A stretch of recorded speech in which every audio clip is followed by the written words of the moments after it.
ఇదేంది ఏమో అన్నారు, క్యూర్ ప్యూర్ రేర్. ఇది ఇది క్యూర్ అనాలనా, ప్యూర్ అనాలనా, రేర్ అనాలనా ఈ ప్రాజెక్ట్? అదేదో అడ్వర్టైజ్మెంట్ ఉంటుంది చూడు, 3 రోజెస్, రంగు రుచి చిక్కదనం అని అన్నట్టు ప్యూర్ క్యూర్ రేర్ అంట, రంగు రుచి చిక్కదనం. ఇప్పుడు కాంగ్రెస్ రంగు రుచి చిక్కదనం ఏందో మనం మాట్లాడదాం ఎయిర్పోర్ట్ల పంచాయతీ మీద. ఇప్పుడు తెలంగాణకు అసలు 4 ఎయిర్పోర్ట్లు అవసరమా? ఎందుకు చెప్పాలా రేవంత్ అన్న? ఫస్ట్ ఆఫ్ ఆల్ మనకు కావాల్సింది ఏం తెలుసా? ఫంక్షనింగ్ గవర్నమెంట్ కావాలి. మనం ఫంక్షనే లేకపోయా.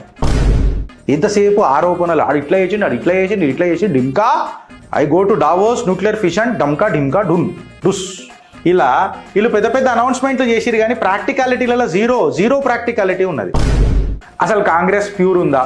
మొత్తం దేశంలోనే అత్యంత కీలకమైన పార్టీ, రేర్ పార్టీ ఏది? మీ కాంగ్రెస్ పార్టీ.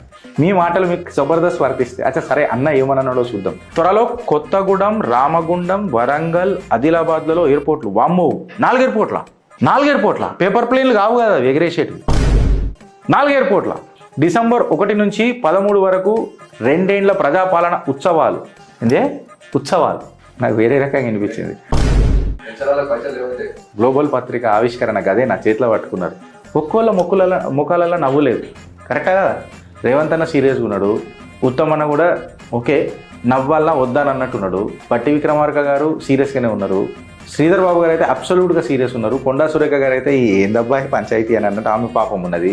మన కోమటిరెడ్డి అని అసలు ఎందుకు వచ్చినా ఏడికైనా నవ్వాలి అంతే అని చెప్పి ఆయన నవ్వుతున్నాడు.